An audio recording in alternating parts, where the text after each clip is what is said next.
not 10 years. It's getting close to 10 years old. Remember, it was 12 years ago that I made that the subject about advocates for the Islamic Republic.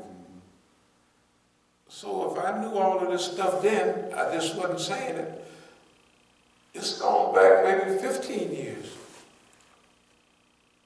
You know, because what I'm saying is all of this stuff is coming to a point now. It's like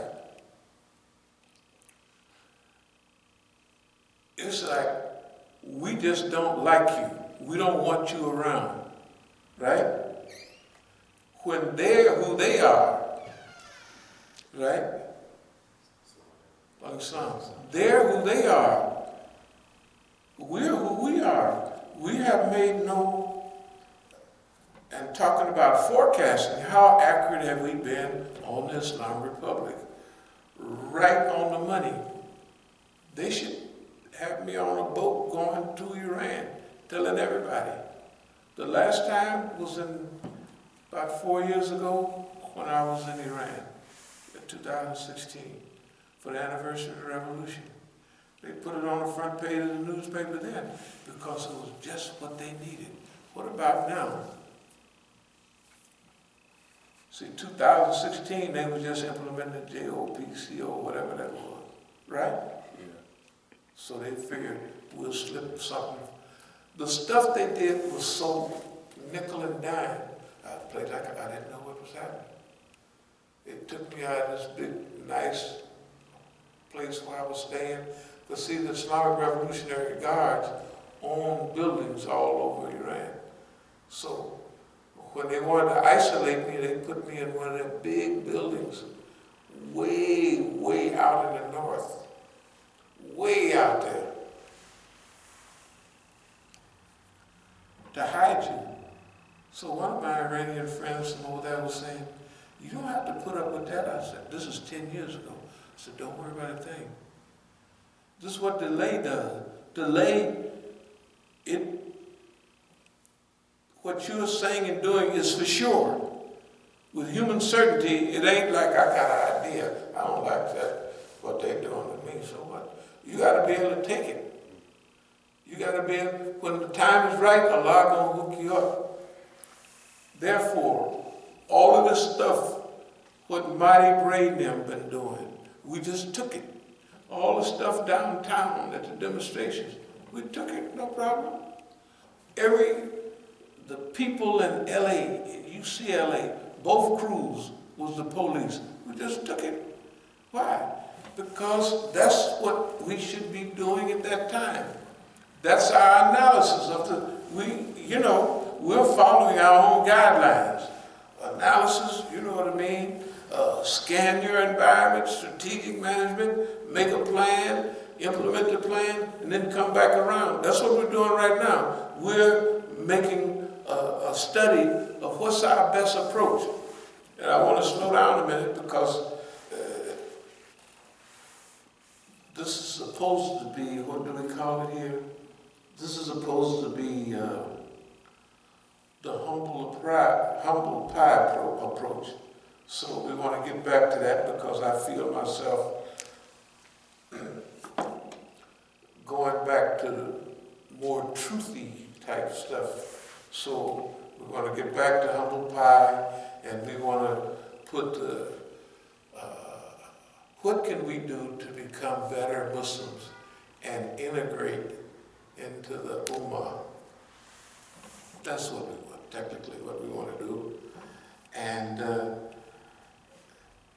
so, just for the Ummah, we just want them to tell us what we've been doing wrong. Now this right here, we're going to pass this one out downtown in April. We're going to pass out several, and they will be along this lines. We have to get the message out that we want to get, and we want to forget about all the stuff we know about everybody's behavior. You know, Sister Marzia, she took Shahada in our Masjid in Denver in 1982. Do you know that the day she took Shahada, I knew she was, then when her husband got killed, an Iranian, all the buzz was, did he find out who he married? And I just looked up in the air. But Marzia, Zarif, that whole crew, you gotta remember, what they have a program, when I needed help the most, when I got busted in the head and I come out of the hospital, they had a program, Marzia, Hashimi, right? Last year, this same time last year. Yeah, I had just got out of the hospital and they just was jumping up and down. The police have arrested her and treating her so bad. Bull crap. If a police arrests a police is to give them cover and to get people from thinking about you. You laid up in the hospital, tell the truth. I couldn't do nothing but say, and I could get out optimism, but that's the only word. Well, how's the weather? When you gonna leave? It was ridiculous. At that time, I did not feel bad. I felt just like what I was optimism. The visioneering, we can see the end of this. Look, I do want to say this. Today I heard on the news that Israelis will be able to visit Saudi Arabia on business for 7 to 9 days. And the Gulf states, everybody used to be death to Israel. Look, boss man, when we say boss man bites the dust, that's a super big deal. Who do you mean? Not only boss man sitting downtown, but the people that's controlling boss man. The Israelis, the Saudis. Now each one of those have agents inside of everything we're doing, way up there. We've been very fortunate that we have the Rahbar and we got a team. And we got Hezbollah, and we got all those people that are there now are in danger. The next vote, they was even saying in Iran that the next Velayati Faqih could be Rouhani, because that was a trail to it. The Rahbar was the president back in the 80s. And then when they needed a person with political skill and with all of that, not just the fiqh. Imagine, we got lucky. The Pistachio man's brother here in America, he passed away. But we're not happy about it, but he did pass away. So, that same person was a powerful person. And when you study his history, it looked like somebody had him set up to go into the position he was in from Jump Street. Right along with everybody else that's tortured. You got to remember, in Iran, if the Shah had a stooge, Rouhani, that he wanted to put amongst the people, shoot. Everybody else would be getting real torture. They would take that Rouhani in the room and scrape him all up and bandage him up, and he'd come out. He looked like he done had the world fell on him. It increases respect. People love him. He's been tortured like us. Even more. His bandages are 3 times as big as ours.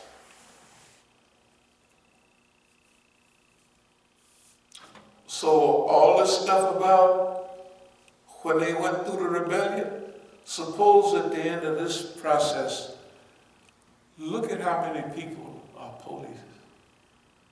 Unbelievable. Unbelievable. Not all of them are not paid police, but how many people is participating in our isolation from the Ummah? All of them.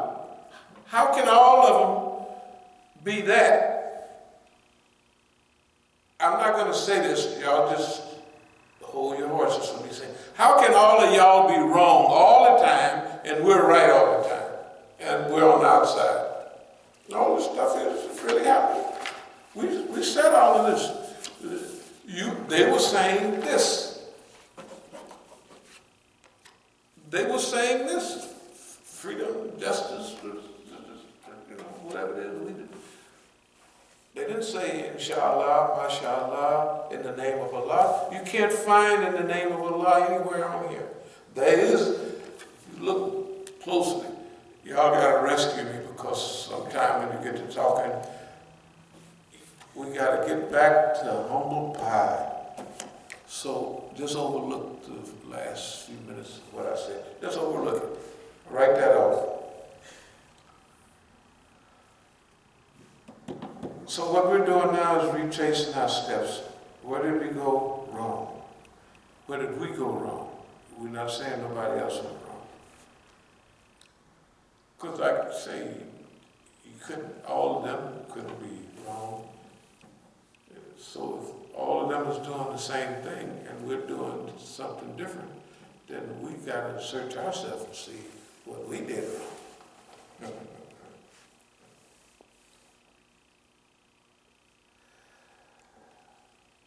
Okay, so I'll wrap up by saying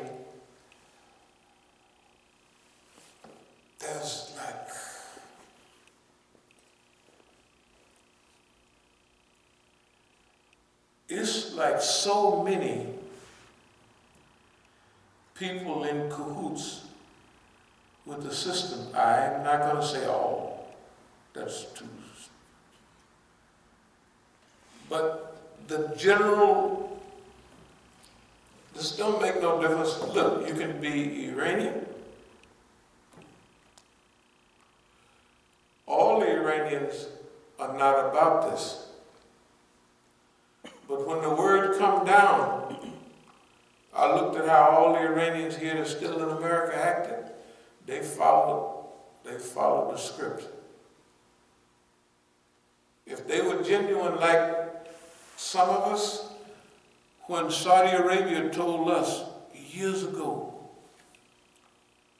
brother, we love you. In fact, believe it or not, I used to be on the front page all the time. I was the first one that was out there because we believed in unity. You know, world traveler, you know this is international movement. Arabs, Negroes, everybody. But Saudis told me, they said, here, this is our first trip up to, we went from Oakland up to Eugene, Oregon, and Portland, then Seattle. To our surprise, we needed $50,000 for the Masjid. We raised thousands of dollars. I remember one guy gave us $1,800. I'm talking about in that time's money, and being $1,800 is not going to take care of your monthly expenses now. But then, and all the checks we collected and everything, and then when I got to Portland, when I came to Portland the second time, going up there to raise funds again, they said, well, Imam Musa, you're a nice guy. We love you. He said, you know, I was on the top of the bill. They invited me to speak everywhere, 81, 82, 83. But by 84, Imam Musa was off the bill. In fact, it was 83 because they invited me to Ames, Iowa, and they had a program in that other Iowa city. I'll think of it in a minute. Dr. So-and-so. The Egyptian guy used to give all the talks on Islam. He got volumes of tapes on Islam. He's an Egyptian. Is there a Bola? Who? Jamal? Jamal Badawi. Jamal Yeah. Badawi. Jamal Badawi. Jamal Badawi. He couldn't speak, so they invited me to speak there.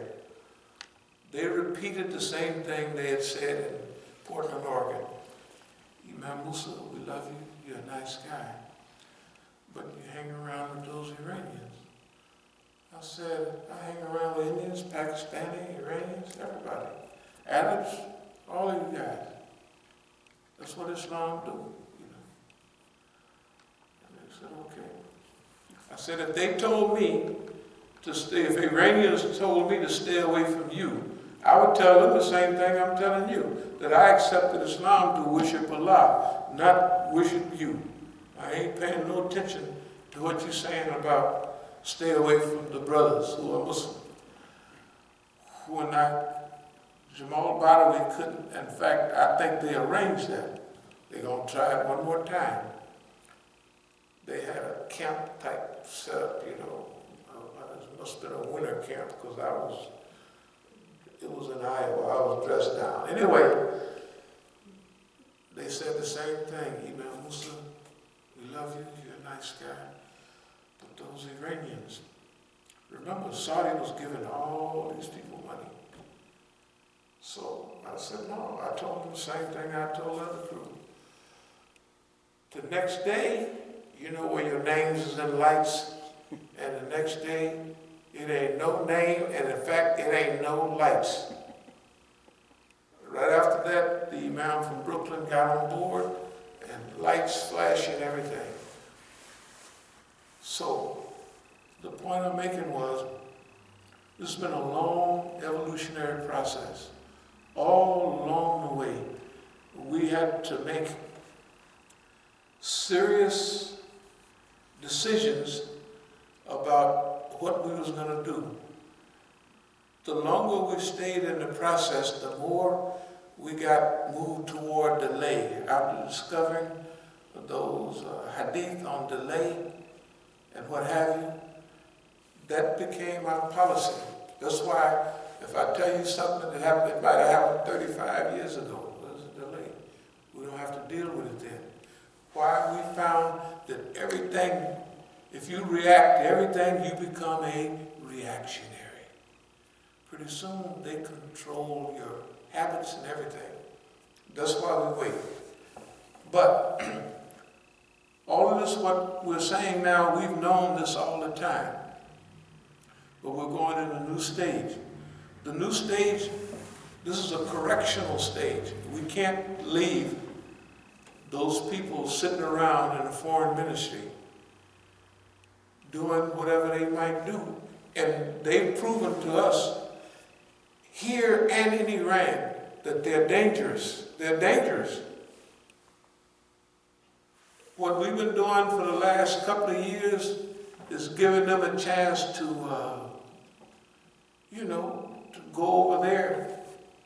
They saw what Bossman did. He tore up their treaty, and then he had been over there trying to bomb them and kill them and everything, right?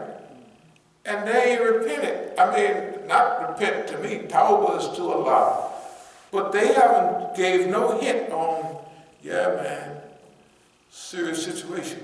They say it to their people, they're lying. That's not the way they feel.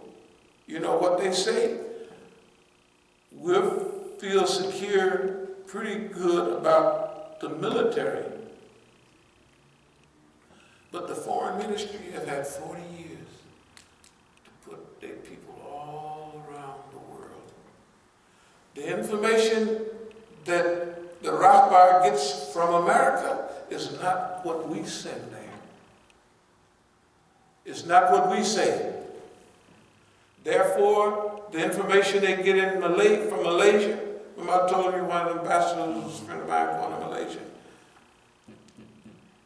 And the whole crew, when I was last in New York, the whole crew that was up the stairs, they was coming down, I was sitting by the elevator. Everybody everybody came down the stage. Imam Musa, da-da-da-da-da. Haven't seen you in 34 years. That was then a few years ago. I said, that's right. That's how long it's been. So I know all the people I'm talking about. I know them, and I know their behavior. Their behavior is not good for the Islamic Republic. And they don't like the people. They're a clique. I'm not saying that they're a clique. And what they want for Iran is not Velayat Faqih. That's what we hang on. We hang on that. That's what I repeat to them. You know, I repeat it to see their reaction.